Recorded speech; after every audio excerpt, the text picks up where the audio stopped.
Welcome to another edition of Ian Cameron's Football Frenzy Pub Sports Radio, Thursday, December 30th. Yes, the new final show of 2021, final Football Frenzy show, at least of 2021. Of course, this show will go every Thursday until the end of the NFL season, as it did last year. So we will have you covered. We'll break down every NFL card on this Thursday, Ian Cameron's Football Frenzy show, the rest of the season. We have Week 17 in the NFL. Taking place this weekend. And by the way, everyone asks, why don't you talk college football on this show ever? It's because I have other shows and videos on Pub Sports Radio where I do that. If you want bowl game previews and bowl game analysis, make sure you watch the Saturday college football kickoff show that we did with me and the crew. Saturday, December 18th is when we recorded that. Make sure you go back and watch that. On our Monday Hitting the Books show during the college football season earlier this month, we did every single bowl game, Connor Mack and myself.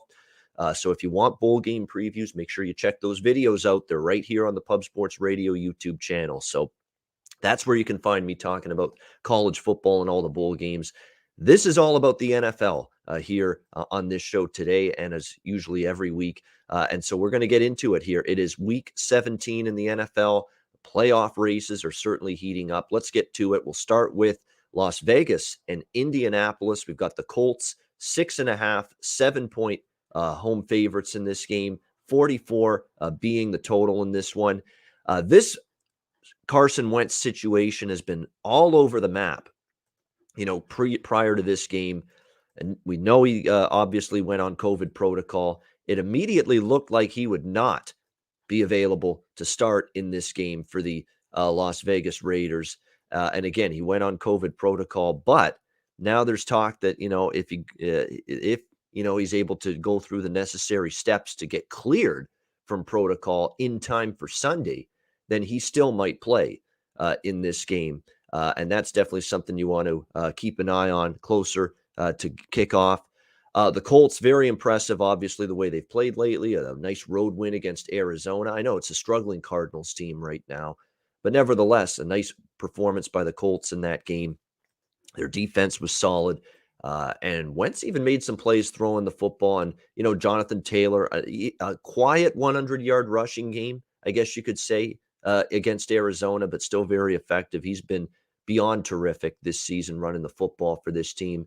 And more importantly, it looks like the Colts are going to get more than a handful of players back this week. Remember, they had 4 offensive linemen out last week. I think a couple of them at least are coming back. Looks like Darius Leonard, I think their best overall player on the defensive side of the football, is going to be back for this game against the Raiders. So some good news in that regard. This is a game that right now I don't have a bet on. I may not before kickoff. Obviously now the line's gone back to 6.5, 7 now that there's a chance Wentz plays. If he doesn't, we're looking at the rookie out of Texas, Sam Ellinger at the quarterback spot. And to me, if it's him, what you do is I think you just pull a page out of the John Harbaugh Ravens playbook. You make it a run-heavy offense. You run 80%, 90% of the time. You do have a mobile quarterback in Ellinger. You just make it, you can run with it, put him in short passing situations, rely on Taylor, and you do have still a strong offensive line, and at least an offensive line that should have at least a couple of your starters back. And remember, when that Colts offensive line is fully healthy, they're one of the better offensive lines in the NFL. But again, we don't know for sure if they'll have to go to Ellinger. Wentz might be cleared before Sunday's kickoff, but keep an eye on this. As of right now, not a bet on this game. I might get there with the over 44 if Wentz plays, if the offensive line does bring those starters back, as it looks like they could be for this game. Because I think the Raiders could be able to move the football a little bit, and the Colts, you would expect that as well. Weather won't be an issue, but just a mild lean. I'm not locking in anything in this game till we get better idea of who's in and who's out. The Giants and the Bears, we've got Chicago 6-point home favorites, 37 the total. This is a clear pass. There's no way I'm laying 6 with Chicago, although I'll give them credit. The effort was very good against Seattle last week. They came back from a deficit, and props to them for deciding to go for 2. Look, you're not going anywhere. You've had a bad season. Why the hell would you want to go to overtime, right? End the game right there. Win the game with that 2-point try, and that's exactly what happened. And they get the 25-24 win over Seattle. Obviously, look, and you got to give Nick Foles credit. He got the start in that game for the Bears last week, and I thought he played pretty solid, at the quarterback position for Chicago. And hard to believe it, but Nick Foles probably better than anything we've seen out of Justin Fields and Andy Dalton for most of the season for the Chicago Bears. So credit to them for that. When you look at this, though, I mean, now you got to lay 6 with Chicago off a big road win back home now. Problem is, look, Giants are brutal. They're absolutely hideous right now. And I don't know, like when you look at it, Jake Fromm was just pathetic last week. And then Glennon comes into the game and he throws a pick right away. I mean, it's just absolutely awful what we're seeing from the Giants offense, which looks completely in shambles. The only thing I would look at maybe is the under here, although, it's 37. It's not exactly the kind of total I feel comfortable betting an under when it's that low. But definitely you would think offense could be hard to come by in this game. But I'm staying off it completely. No interest betting. Certainly no interest betting aside between the Giants and the Bears. Tampa Bay and the New York Jets. Tampa minus 13-point road favorites, 45 and a half the total in this game. Once again, I think this is a very reasonable New York Jets total to go over the total. I've been riding the New York Jets games over the total really much of the season. Like, I think I go back all the way to maybe late October, early November with the New York Jets and betting their games over the total, knowing how just hideous their defense is and how bad it's been. I caught on to it, and, the Cincinnati Jets game went over. I was in on that over. I took the Colts Jets game over, the Bills Jets game over. I think I took the Dolphins Jets game, and it just barely stayed under. But no, I mean, this Jets team, their last 10 games, they're 7-3 to the over. And for the entire year, they're 9-6 to the over. But, this is just not a very good defense. And, Robert Saleh was hired as the head coach because of what he did with the 49ers defense in San Francisco. But it has not translated here to the New York Jets. There's no pass rush, can't stop the run, hard to cover downfield. Really, it's a whole gamut of problems. And it doesn't help that, you've had some key absences on the defensive side of the football, too. Gerard Davis at linebacker, Quinnen Williams, one of the probably best defensive linemen they have. He didn't play last week. You got some injuries there, key ones on the defensive side of the football. That hasn't helped either. LaMarcus Joyner, Marcus Mace, cluster injuries at the safety spot. I mean, it just goes on and on. Certainly that hasn't helped, but at the same point in time, you got to play a little bit better defensively with what you've got. You can't just totally say, hey, it's injuries. That's why we suck on the defensive side. No, you got to try to make do with what's going on in terms of your health situation. And the Jets defensively have not done a good enough job of that. So I don't think they're going to stop Tom Brady and Tampa Bay here in this game. And look, we know this team was been gutted a couple weeks ago, gutted with their skill position talent. Leonard Fournette out. Certainly running back issues. Gio Bernard as well. We talk about Mike Evans out indefinitely now. And we talk about Chris Godwin out for the season. And that all happened in the New Orleans game a couple weeks ago. But what Tom Brady often does and what his offenses do is even when there's key personnel missing, we adjust, find other guys to step up. And that's exactly what we saw against Carolina last week in that 32-6 beatdown over the Panthers. Brady was solid. There's other guys that stepped up. Keyshawn Vaughn, 70 yards rushing to go with Ronald Jones in the run game. And then at receiver, Gronk did a little bit more. Antonio Brown had a massive game, 10 catches for 101 yards. They certainly need more out of him. Cameron Brate stepping up, catching the football as well. So it was other guys that stepped up. And Cyril Grayson is the new face, the new name, I guess you could say, in the receiving core. He also had a solid game for Tampa last week. And look, and now those guys have gotten some extra reps, and now they're going to be even more comfortable, and they're playing a really bad Jets team. So Tampa's going to score in this game. They'll move the football. I do think the Jets can move the ball, though. Look, I know it was against Jacksonville, but 26 points. It was a little bit better offensive game for Zach Wilson. And Tampa Bay's got defensive issues, too, in terms of key injuries, especially at the secondary spot. They were just starting to get healthier, especially in that secondary, which had been dealing with injuries much of the year. Now, all of a sudden, Antoine Winfield's back on the injury list, questionable with the foot injury. You've got Sean Murphy, Bunting, and Jamel Dean now that could both be out for this game for the Tampa Bay Buccaneers. So, just when it looked like they were starting to get everybody back again for that secondary, and now all of a sudden the cluster absences are recurring again. So this could open the door for the Jets to at least do a little something offensively. And if, Tampa Bay can probably get into the 30s, if you get 14 or 17 out of the Jets, there's your over, in my opinion. And I think this game will have a good chance to go up and over the total. And that's the way I'm going to play it. Tampa and the Jets over 45 on Sunday.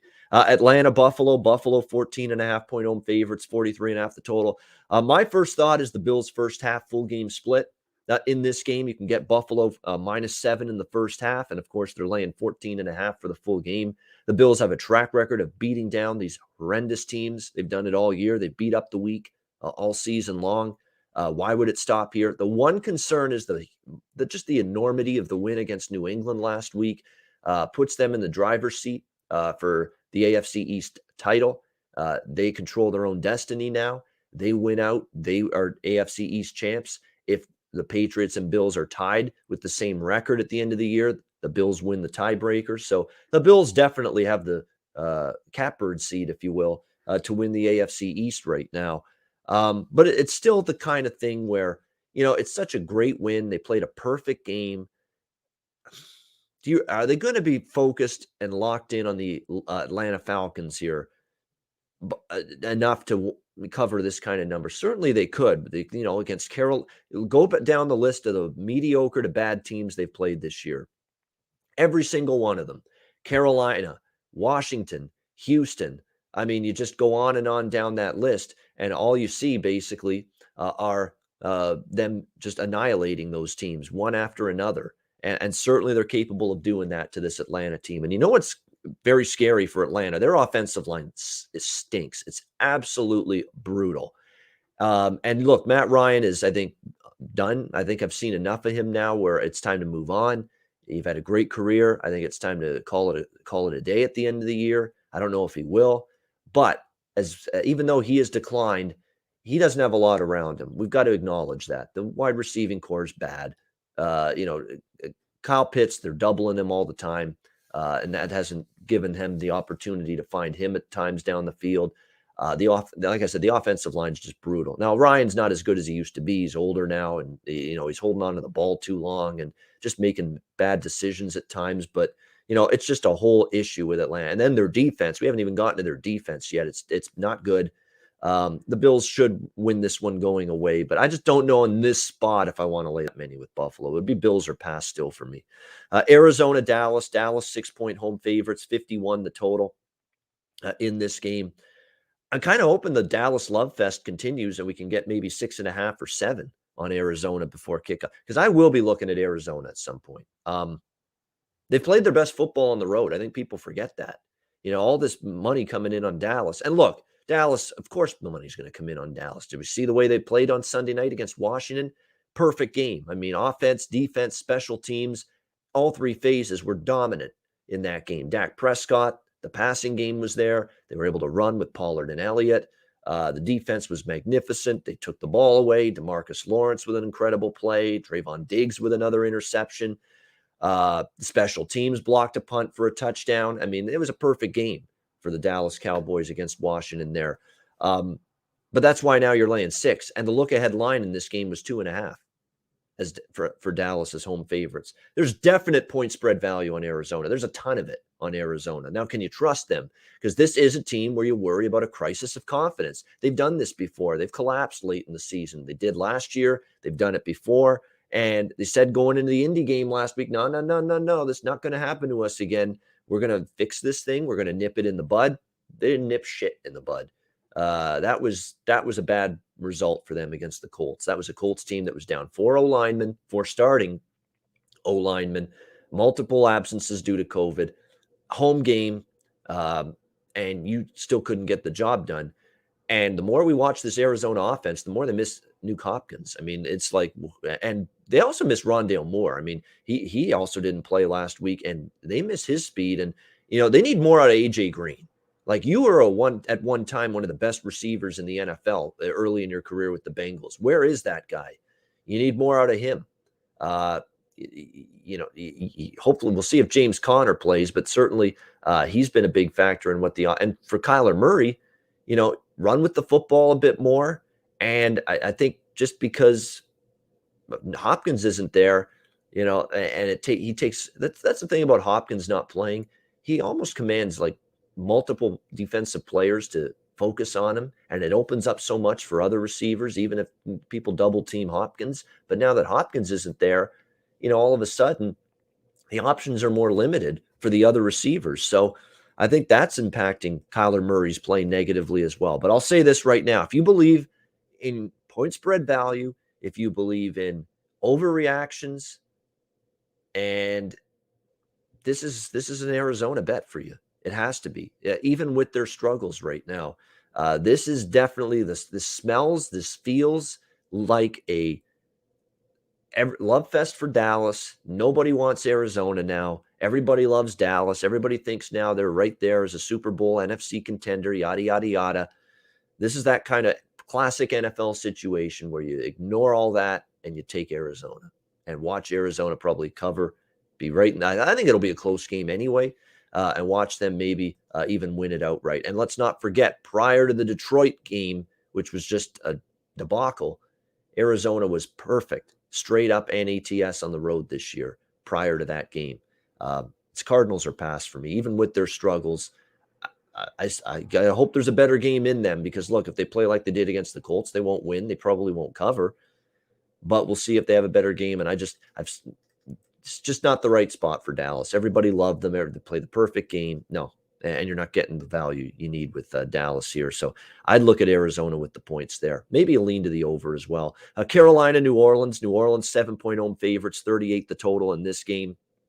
So I could only take New Orleans, but the Carolina I can't back. And I know Sam Darnold now is going to be back as the starting quarterback. Who cares? I mean, he's struggled. Newton was terrible.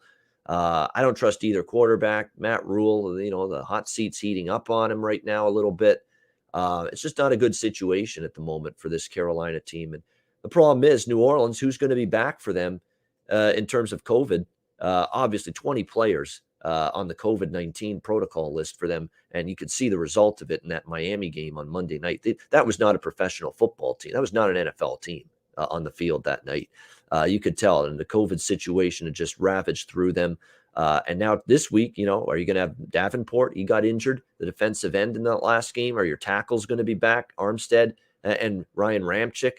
That's a question mark. Are you going to get either of Taysom Hill or Trevor Siemian back? Because look, after what you saw from me in Book last week, you got to hope to, like hell you get at least one of those guys back. So, but if they do, obviously, for New Orleans, even with that loss to Miami being 7-8, they're still alive. They're still mathematically alive in the wild card race. Saints are past. Saints might be a good teaser. I don't know if I'd feel comfortable laying 7 with New Orleans, even against just a awful Carolina team right now. But teaser makes sense. New Orleans does seem like a very good teaser option this week. Tease them down to -1.5.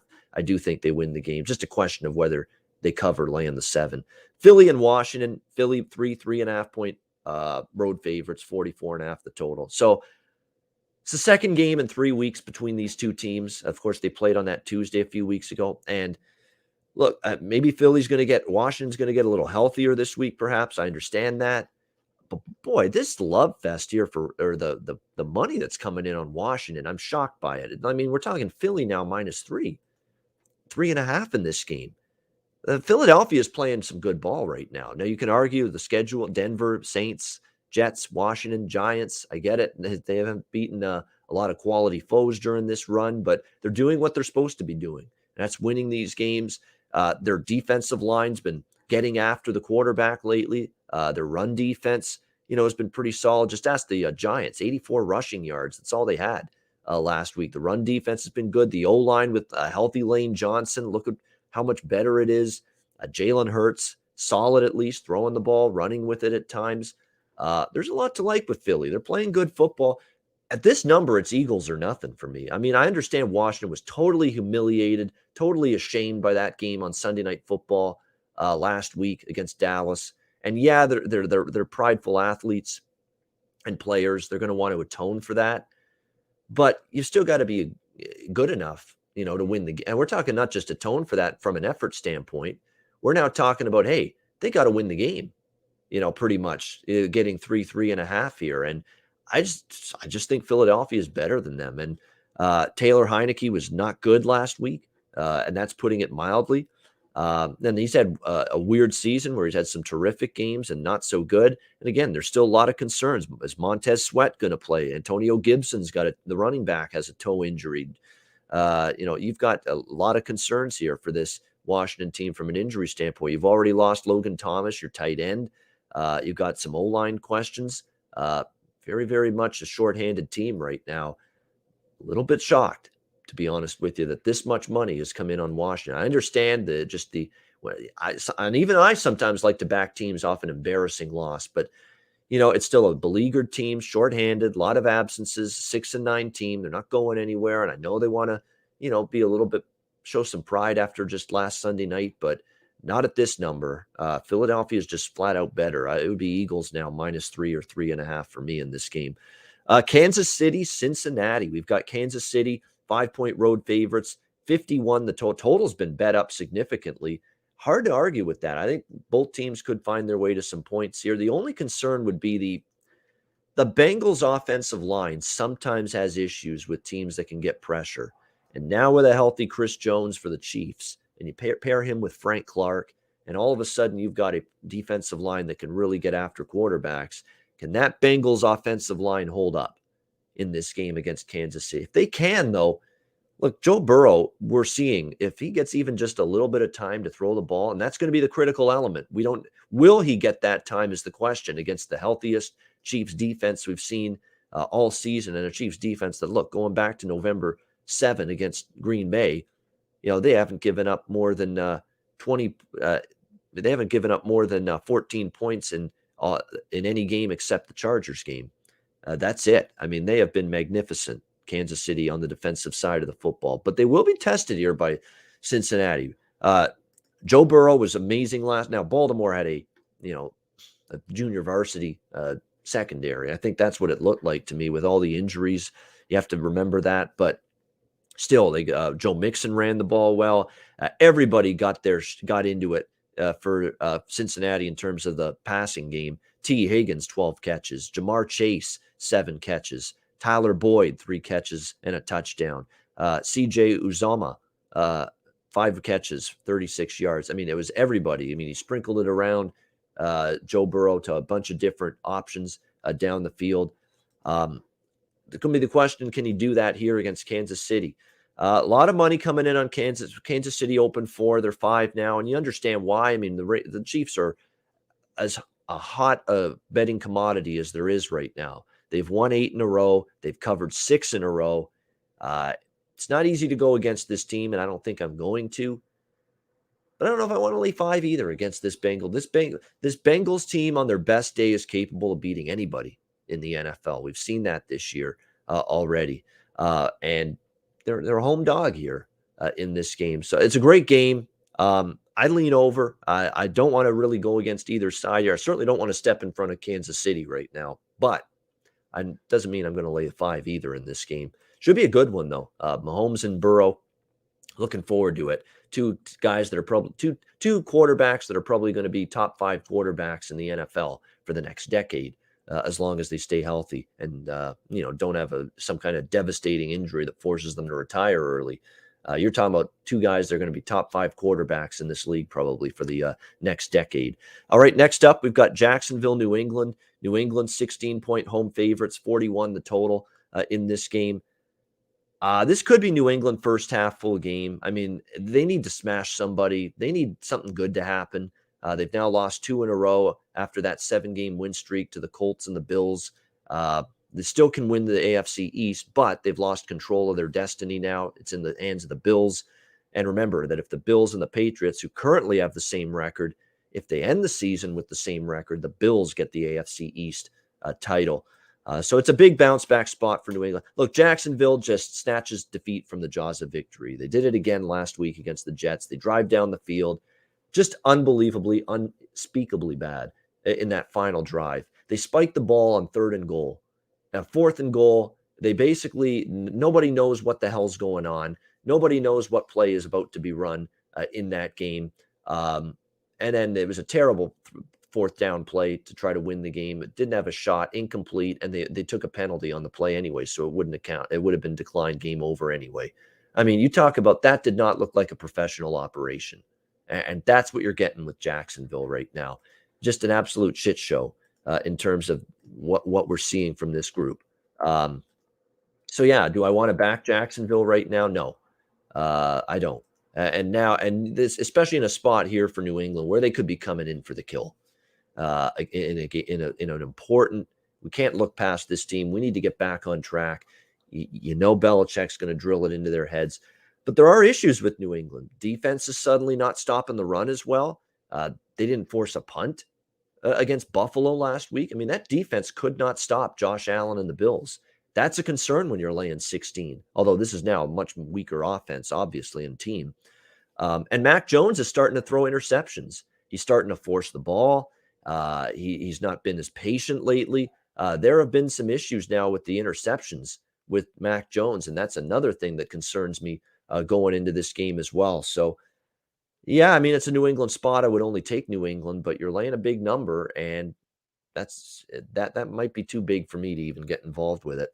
Miami, Tennessee, 3.5-point home favorites, 39.5 the total in this one. I do lean Titans here, and I don't want to be one of those people piling on because Miami has only played who's on their schedule. But everybody's made the point this week, you know, how truly good are the Miami Dolphins? And more importantly, how good is their defense when you factor in that the quarterbacks they've played during the win streak, and it's a valid point, you know, they've played a really weak slate. I mean, going back to the Jets game a few weeks ago, they played Joe Flacco, who started that game. They played Sam Darnold or Cam Newton, rather. Daniel Jones for the Giants. Or actually, it was Mike Glennon because Daniel Jones was already injured. And then against the Jets in the second game, it was Zach Wilson. And then last week, they played Ian Book, you know, in his first ever NFL start in an impossible situation for him. So their defense has feasted on one of the weakest starting quarterback groups you could ever imagine. And that has made them look terrific during this streak. Well, now they're going to finally face, you know, a solid, capable, good quarterback in Ryan Tannehill. Does Tannehill have his bad games? Yes, but he's a good quarterback, and he's by far the best quarterback Miami's faced during this stretch. Will they be ready for it? Tennessee's got a little extra time to prepare, too. They played Thursday Night Football last week and no travel, so that's a good situational element here for the Titans. I have to see Miami against one of the better teams and quarterbacks they've played during this stretch before I'm ready to take Miami. So it doesn't mean I'm going to lay 3.5 with Tennessee, but I prefer the Titans laying the points if I'm going to get involved in this game. Sure feels like an under to me because I'll say this about Tennessee's defense. It has really come along like a freight train in the second half of the year. This is a defense that last year couldn't stop anybody. Early this year, they had their struggles. They gave up points to Arizona, Buffalo, Colts early in the year. Now, all of a sudden, you're seeing them give up, 21, 22, in the last 3 weeks, 19 points or less to the Jags, the Steelers, and the 49ers. So this is a Tennessee defense that's really improved and definitely makes sense that this under is being bet and the total dropping. I think it probably will be a lower scoring game. Denver Broncos, LA Chargers. Chargers 6.5-point home favorites, 46 the total. Man, is it you're taking your bankroll's fate in your, you're playing with fire, laying points with the Chargers. But if there's ever a spot to do it, it's here. I mean, they're off back-to-back losses, Kansas City in overtime, Houston, which was just a hideous game all around for the Chargers. They're now backs against the wall, trying to hang on to their wild card positioning. It feels like a get-right spot for the Chargers. Chargers will be in teasers for me for sure, and I certainly lean to them laying 6.5. Now, again, laying points with this team has not been good. You know, laying points against Pittsburgh, they won by 4. Laying points at Denver earlier this year, they lost 28-13. But it is a revenge spot, too, here against Denver because they lost in Denver earlier this year. 3.5-point favorites against New England, they lost outright. So, again, laying points with 3-point favorites against Minnesota, they lost outright. I mean, look at the Chargers laying points. They have not been good. But if you're ever going to do it, the one time they did cover as favorites laying points at home was the Giants, 37-21. But, it's been tough. Not an easy team to lay points with. But if you're ever going to do it, it's this spot. I think Denver, that was a season-crushing, soul-crushing loss for them against Las Vegas last week. Season's over for them. Drew Lock is going to be the quarterback again. He can't play. I'm sorry, he can't. He was bad again last week. Just not good enough from the quarterback position. If the Chargers are as steamed as it sounds like they are following that Houston loss, they could win this game, and they should win this game by a touchdown minimum. So I would only look to lay the points here with the Chargers, and I do like the Chargers in some teasers here. Again, not exactly a team to trust as favorites, but man, if there's a spot to do it, and the Denver team might wave the white flag a little bit. I think they know, too, Vic Fangio might be on his way out after this season. So it's not a bet-on situation for Denver, not in the least. Chargers are nothing for me. Houston and San Francisco. San Francisco 12.5-point home favorites, 40 for the total in this game. Money coming in on Houston. How about that? And it's because, look, the 49ers have some growing COVID concerns going into this game. And it's not like the 49ers are a team we necessarily have a great amount of faith in laying points like this. We don't have a great deal of confidence in them usually when they're laying this kind of number. And I don't know if I trust them here in this game laying these kind of points either. So that ends up being the concern here going into this game. We'll have to see who suits up for the San Francisco 49ers. It's all over the map right now in terms of personnel for this game. We know Jimmy Garoppolo doubtful for this game, which means they're getting Trey Lance ready. And I think that's the thing about the line move. Look, Jimmy didn't play well in the second half against Tennessee. That was not good. But what are you going to get out of Trey Lance? It's not like Trey Lance has this body of work of high-level play at the quarterback spot in the NFL. He doesn't. And there's concerns about whether he's still at this point ready to be an NFL starting quarterback. So I understand the concerns here with laying this many with San Francisco. Obviously, they've got a lot to play for. There's concerns about, even with the win against the Chargers last week, can Houston duplicate that type of effort on the road this time, one more time? You're still talking about it's even getting this many points. It's difficult after last week to trust Houston still, because they could easily turn around and lose this game by 14 or 17 or 20 because they've got it in them to be that kind of team. Very inconsistent. So a lot of variance in this game. Probably not a game I bet, but definitely keep an eye on who's going to suit up for San Francisco. And I think it's looking likely that it probably will be Trey Lance at quarterback. I wouldn't expect Jimmy to play on Sunday. Detroit, Seattle.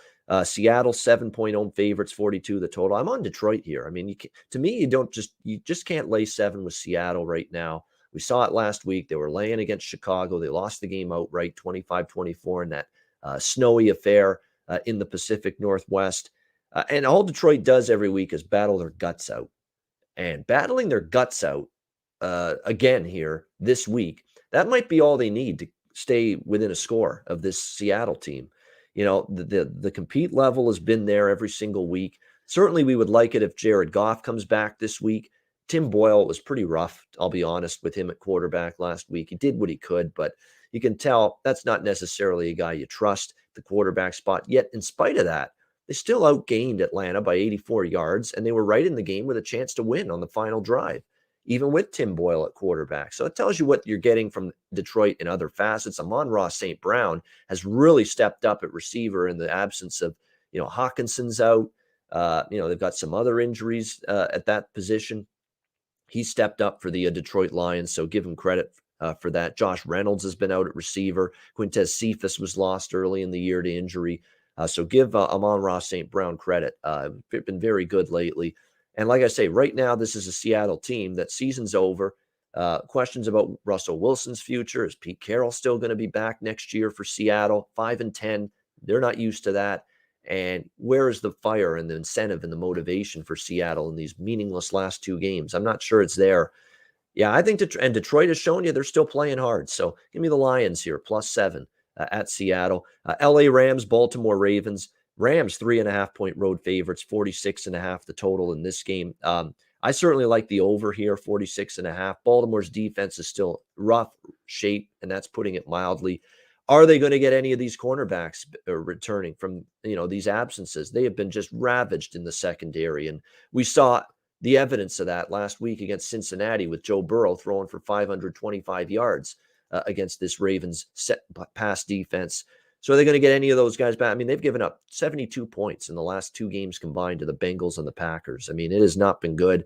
And look, the Rams, even with Matthew Stafford still making mistakes, he's still got the kind of weapons and the passing game to really pick apart a Ravens secondary here. But I think Baltimore, Lamar Jackson is back in practice for them as of right now, which is good. Looks like Tyler Huntley's been removed from COVID protocol. So, you're going to have your top 2 quarterbacks back. And I think the Baltimore Ravens in a save your season spot. And John Harbaugh is no fool. He knows now with the state of his defense and his secondary in particular, if we're going to win games, we got to score. We got to move the ball. We got to put up points. And I think that's the mindset. This is a huge game for the Ravens. They're trying to hang on to playoff positioning at 8-7. I actually lean to Baltimore a little bit too. I mean, this just looks like a spot here. Baltimore, one last hurrah, because I know it's been rough for them the last 2 weeks, but 3.5-point home dog. Long term, they still have a very, very good record on this home field. Rams are on the road for a second straight week. They were in Mini last week. Now they're in Baltimore. A little bit of a tough spot for them. It's never easy back-to-back road games. I lean Baltimore a little bit, but the play I really like is over here, 46.5. As long as the weather's decent, I think we'll see points there. Minnesota, Green Bay. Green Bay, 7-point home favorites, 46 the total, Sunday Night Football. I kind of lean to Minnesota here. The one concern is, though, because look, Minnesota, what do they do? What do they do? They play close games. That's what they do for the most part. You look at even last week against the Rams, 7-point game. I mean, they play so many close games, it's tough to lay points in any Minnesota Vikings game. And they're playing with their season on the line. And look, Green Bay has not exactly been sharp lately. I guess that's the word, fluid. Their offense has been good. You know what? Aaron Rodgers continues to play great. Defense, though, has been a little bit suspect the last few weeks. 28 allowed to the Rams, 30 to the Bears, 30 to the Ravens, 22 to Cleveland last week. And if not for the interceptions, they could have, by Baker Mayfield, they maybe give up more points. So there's concerns there. Minnesota, again, playing for their season. Now, Minnesota beat Green Bay 34-31. It's revenge for Green Bay. Green Bay still a lot to play for, number 1 seed in the NFC. But that defense is starting to spring leaks again for the Packers. Might allow the Vikings to hang around. Again, the Vikings, this is a play for your season spot for the Minnesota Vikings here on Sunday Night Football. So I lean Vikings. I do like the over a little bit here as well. 46.5. I've never got a problem back betting a Minnesota game over the total. They've gone 5-1 to the over in their last 6 games. The previous meeting this year with these two teams in Minnesota was 65 points, 34-31. I think you get over this number too. I trust the offenses of these two teams more than the defenses. So I think we see points on Sunday Night Football, Vikings and Packers. Cleveland, Pittsburgh, Monday Night Football to wrap it up. Cleveland 3.5-point road favorites, 41 the total in this game. I'll tell you what, now with this line opened Pittsburgh -1. It's now Cleveland -3, 3.5. Cleveland's going to have a lot of people back, it looks like, for this game off the COVID list. And Pittsburgh was hideous last week against Kansas City, 36-10. But the more this line moves, the more I'm looking the other way with Pittsburgh. Pittsburgh's been their best at home this year. Heinz Field, 5-2-1 straight up at home. They beat Tennessee at home. They beat Baltimore at home. They just play better at home. And it's been that way all year. This is probably going to be Ben Roethlisberger's final home game for the Pittsburgh Steelers. That's significant for this team. They're still talking. And look, Pittsburgh can still be a playoff team. They're not out of this by any stretch. And they've got divisional games to end the season here, Pittsburgh, against Cleveland and Baltimore. So these are huge games for Pittsburgh. I expect them to respond here in this game after a debacle against Kansas City. And more than anything, it's just I don't necessarily trust Cleveland to win by more than a field goal on the road. I mean, you look at their recent wins, Baltimore by 2 points, and that was a depleted Baltimore team. And then Detroit at home, they won by 3. This team winning by margin on the road is not something I'm ready to trust them to do. It's Steelers or nothing for me at this. I think this line move's gotten a little bit carried away. People are just overreacting to the Steelers looking awful last week, and they were. They were awful. Don't get me wrong. I'm not excusing Pittsburgh. They were terrible. But big difference between the Kansas City Chiefs right now and the Cleveland Browns. 3.5, it's Pittsburgh or nothing for me. I actually think there's value here. And like I said, all year the Steelers have played better football here at Heinz Field. All right, great stuff. That's the card for NFL action in Week 17. Thanks to everyone for watching. We will get to best bets. I'll give you we went 2-0 last week with best bets. I gave you a side. I gave you a total best bet. We'll do that once again, and we'll do all of that coming on up right after this.